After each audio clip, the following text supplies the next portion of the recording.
பால் வாங்கி ஒரு துளசி வாங்கி தேங்காய் பழம் பூமாலை கற்கண்டை வாங்கி அர்ச்சனை பண்ணி சாமி கும்பிட்டு அங்கிருந்து ஒரு கற்கண்டை வாங்கி 10 பேருக்கு தானம் பண்ணிட்டு வந்துட்டால் ஒரு 48 நாள்ல அந்த பூரை குடத்துக்கு ஒசூலுக்கு உடைச்சிடும். அதுக்கப்புறம் நீங்க முடக்கு போடுவாங்க. எப்படி இங்க பாருங்க அவங்க கர்மாவை கழிக்கிறாங்க.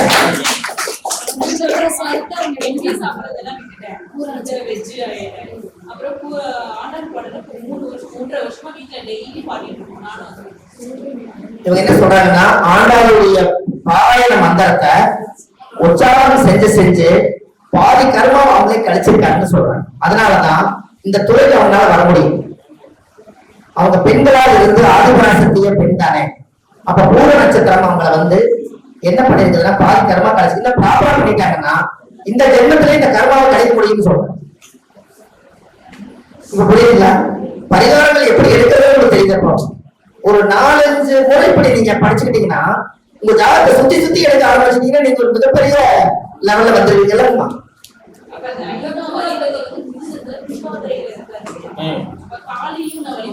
இவங்க என்ன சொல்றாங்கன்னா இங்க பாருங்க அங்கேயும் ஒரு பரிகாரம் கிடைக்கிறது. 5ஆம் அதிபதி முதல் 12 மறைஞ்சது இல்லையா எங்க மிதனத்துல, அது என்ன நட்சத்திரம்னா திருவாதிரை எடுத்துக்காமா. அப்ப திருவாதிரை எடுத்து ருத்ரன் பிறந்தது. இவங்க எல்லாம் முடிச்சு கூட மயானத்துல போய் எரிஞ்ச சாம்பல் மனிதன் எரிச்ச சாம்பல்ல இத்தினேண்டி எடுத்து மயான சிவன் நெத்தில துண்ணூறு வச்சா அன்னையோட அந்த கர்மமும் போய் புரிஞ்சவங்க. திருவாதிரை யாரு? சிவன். என்ன சிவன்? ருத்ரன். அவர் வேலை என்ன? அவர் சபை எடுக்கிறத வேலை. அந்த காலத்துல காசியில தின்னூறு இன்னும் வரைக்கும் கிடையாது. யாராவது தின்னூறு கேட்டீங்கன்னா எரிஞ்சிருக்கிற சாம்பலை அள்ளி வச்சுக்குவாங்க, யாரு கேட்டா பூசி விட்டுருவாங்க. அதை எடுத்து உங்களுக்கு நெத்தியில பூசியாச்சுன்னா இவங்களோட கர்ம இந்த ஜென்மத்திலே போயிடும். எப்படின்னா உங்களுக்கு பரிகாரம் கிடைச்சிருச்சு. மத்தியான சில விஷயங்கள்லாம் காமிப்போம். சோழி பிரசனத்துல சில கர்மாவை தேவை சொல்லாங்க. எனக்கு ஒரு ஆசை, அதனால சும்மா சோழி கொஞ்சம் கொண்டு வந்தேன். அது ஏதாவது உங்களை ரவுண்டா உட்கார வச்சு அது சில விஷயங்கள் எல்லாம் நமக்கு தெரிஞ்ச ஆச்சரியமான விஷயங்கள் எல்லாம் உங்களுக்கு சொல்லி பார்ப்போமே. சும்மா ஒரு ட்ரைனிங் தான், பார்க்கலாமே அப்படின்னு. அதெல்லாம் கொஞ்சம் ஆத்மார்த்தமா வேலை செய்யணும். அதனால நீங்க நட்சத்திரத்துல நீங்க ஒன்றும் வேண்டாம். நீங்க காலையில எழுந்திருச்சு 27 நட்சத்திரம் இருக்கலாமா, நீங்க 27 நட்சத்திரத்தை முதல்ல எழுதுங்க. அந்த நட்சத்திரத்துடைய தேவதைகள் இருப்பாங்க, அவங்களையும் எழுதிடுங்க. புரிஞ்சுக்கலாமா? 27 நட்சத்திரத்தை எழுதிட்டீங்க, 27 தேவதைகளை எழுதிட்டீங்க. ஒரு மஞ்சளை எடுங்க, எல்லா சாமி முன்னாடி கொஞ்சம் 4 முறை வச்சு சுபம்னு போட்டுருங்க. சுபம்னா என்ன இல்ல, சுபம் அப்படின்னா நல்ல காரியம் குரு. ஒரு தீபாவளி எடுத்து 27 லட்சம் தீபாவளி காமிங்க, 27 தேவதையும் போட முடியும். டெய்லி எழுதுங்க 27 நட்சத்திரம். ஏன்னா ராசி நட்சத்திரக்கார டெய்லி சொல்றீங்க. அந்த நட்சத்திரம் தேவதையும் நம்மளே மறந்துட்டுமா இல்லையா? அதனால நம்ம செய்யலாமே. நாம இதையெல்லாம் ஃபாலோ பண்ணி பார்க்கும்போது என்ன ஆகுதுன்னு கேட்டீங்கன்னா நம்ம உடம்புல ஒரு நறுமணம் அடிக்க ஆரம்பிக்கும். அதான் அறிகுறி. என்னங்க, நம்ம உடம்புல இருந்து ஒரு நறுமணம் வரும். நீங்க ஜோசியராக இருந்தா 9 நவதானியத்தை நைட்டு ஊற வச்சு காலையில எழுந்திரிச்சு குளிச்சுட்டு ஒரு கும்பத்துல அந்த நவதானிய தீர்த்த எசன்ஸ் எல்லாம் நைட்டு இறங்கிருக்கும்.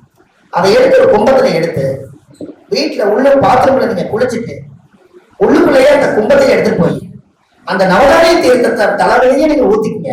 9 நவகிரகம் உங்களோட வாசம் செய்யுங்க. இது செய்யுங்க.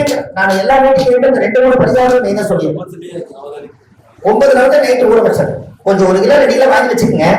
ஒரு வெயில் அள்ளி போட்டீங்கன்னா முடிஞ்சது. நாளையில காலையில நவதானிய தீர்த்தமா மாறிடுமா? பெண்களாக இருந்தால் பௌர்ணமி அன்னைக்கு பால்ல குளி. பால் பட்டா எல்லா தோசையை பத்தி யாருமா ஆகாது. என்னங்க ஆமாங்க, ஏலக்காய மிக்சியில பவுடர் பண்ணி ஏலக்காய், பால், உப்பு இந்த 3 கலந்து வச்சுக்கோங்க. பௌர்ணமி அன்னைக்கு திங்கட்கிழமை அன்னைக்கு பால்ல குளிங்க. உங்க உடம்பு எப்படி இருக்குன்னு பாருங்க. எவ்வளவு தீட்டு அது இது எவ்வளவு இதை செஞ்சு பாருங்க, வேற லெவல் இருப்பீங்க. புரிஞ்சுக்கலையா? ஆனா திங்கட்கிழமை அன்னைக்கு சந்திரனை பால்ல குளிக்கிறீங்க. அப்ப சந்திரனை ஆக்டிவேட் பண்றீங்க. உங்க சாமிக்கு கொண்டு போய் பால் தூக்கி ஊத்துறோம்.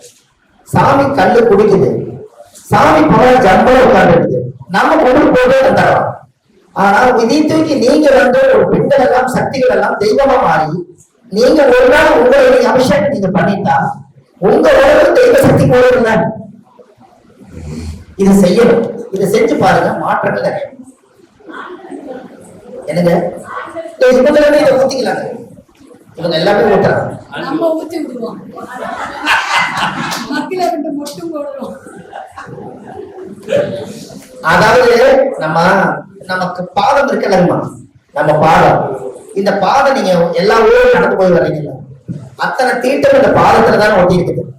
என்னைக்காவது ஒரு நாள் என்னைக்காவது ஒரு நாள் பாதத்தை உட்கார்ந்து நீங்க முறையா தேய்ச்சி கழுவி அந்த பாதத்துக்கு நீங்க சுத்தமா வச்சு நெகமெல்லாம் வெட்டி நம்ம சுத்தப்படுத்துறீங்க எல்லாம் பண்ணிட்டு நீங்க அந்த பாதத்தை கொண்டு போய் ஏதாவது ஒரு கோயில்ல போய் அந்த பாதம் இந்த சாய் முள்ள நின்று 2 காலம் சேர்த்து வச்சு இந்த உச்சியிலிருந்து பாதம் வரைக்கும் இருக்கிற தோசை எனக்கு இன்றோடு இடத்தில் சொல்லிட்டு நீங்க போங்க. எல்லா லோரும் அந்த பாதத்துல அந்த பாத தோசை பத்தி யாருமே சொல்லிதான் போயிடும்.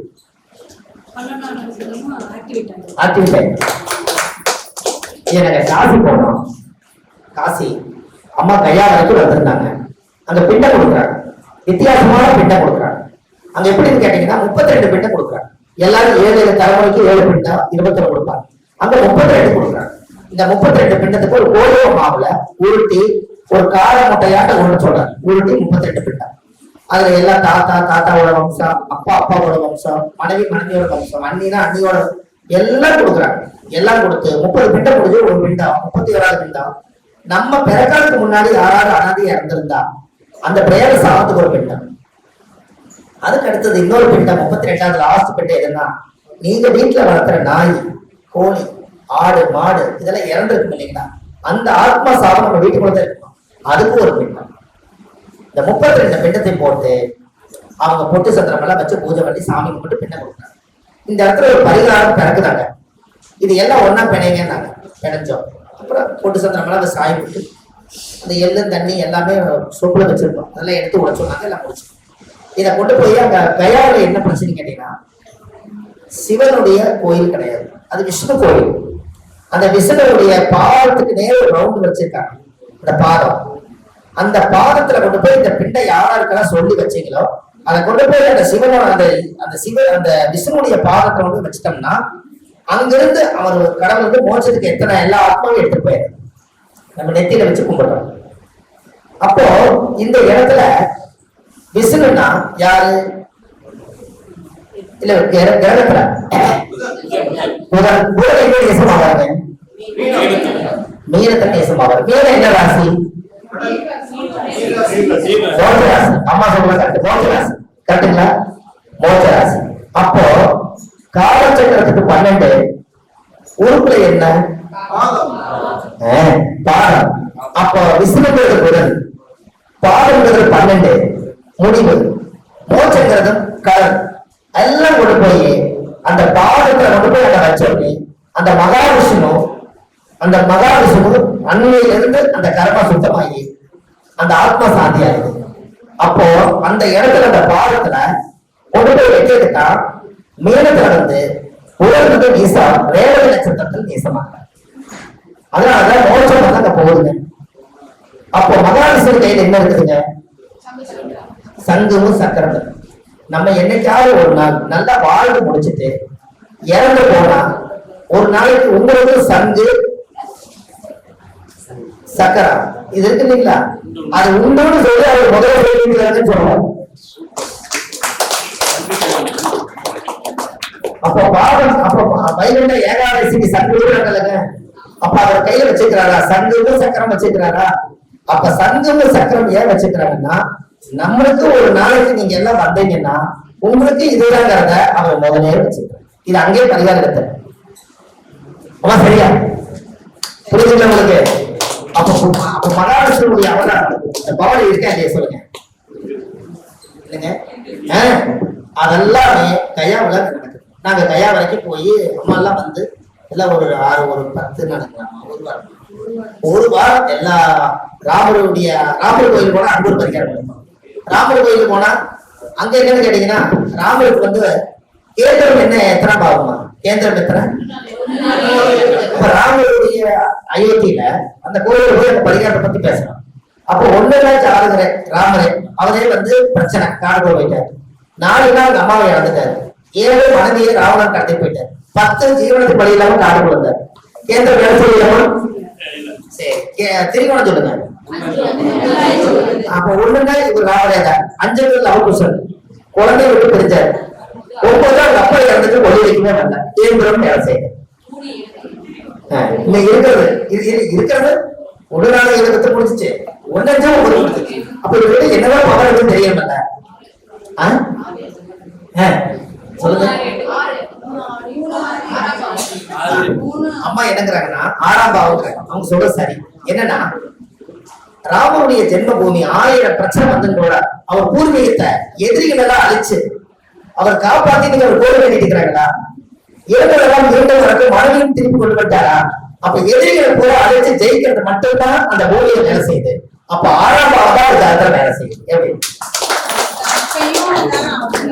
பேசிட்டு இருக்கோம் சொன்னேன். இப்பயும் ஒரு போராடிதான் மோடியோட இதுல அப்புறமும் ராமரோட ஜென்ம பூமியை மீட்டிருக்கோம். இப்ப கோயில் கட்டிட்டு இருக்காங்க. இதெல்லாம் அங்க பேசிட்டு இருக்கும்போது எடுத்தோம். இப்பயும் அவர் ஜெயிச்சிருக்காரு. 6ஆம் பாவம் தான். 6ஆம் பாவங்கிறது ஜென்மங்கள் எடுத்தோம். யோசிங்க. அப்ப 6ஆம் பாவம் எதிரிகளை வெல்லக்கூடிய சக்தி அயோத்தியில வந்து ராமர் ஜென்ம பூமியில இருக்கு. இப்ப கோயில் கட்டிட்டு இருக்காங்க. அப்போ என்னைக்காவது ஒரு நாள் நீங்க வாழ்க்கையில உங்களுக்கு ஒரு இந்த ரகசியத்தை வச்சுக்கங்க. இல்ல உங்களோட ஜாதம் பார்த்து வந்தாலும் நமக்கு ஒரு மிகப்பெரிய எதிரி இருக்கிறாங்க, என்னை மறைமுகமா தாக்கும்னு நினைக்கிறாரு, எனக்கு பயமா இருக்குது அப்படின்னு சொல்ல வந்தாலும், இல்ல நமக்கே அந்த பிரச்சனை வந்தாலும், ஒரு முறை வாழ்க்கையில செலவானாலும் பரவாயில்ல, காசி போற மாதிரி அயோத்தி போய் ராமர் ஜென்ம பூமிக்கு உங்க பாதம் பட்டுட்டா 6ஆம் பாவ எதிரிகளை வெல்லுவார் அந்த ஜாதகர். எப்படி கடல் நோய் சத்துரு எல்லாம் போய் அது படி தானா வந்து. அப்ப அந்த மண்ணுல தானே அந்த பவர் இருக்குது. அவர் பிறந்த அவங்க தாய் மூலாதாரம் அந்த மண்ணு தானே ராமர் ஜென்ம பூமி. அதனாலதானே அந்த காலத்துல சீதா தேவியை சிறை வச்சதே கோச்சாரத்துல ஒரு பாட்டு இருக்கு தெரியுமா உங்களுக்கு?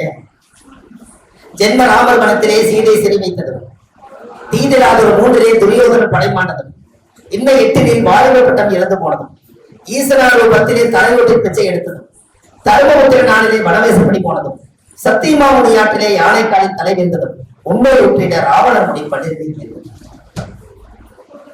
ஜென்மத்துல குரு வரும்போதுதான் சீதா தேவி சிறை வச்சாங்களா?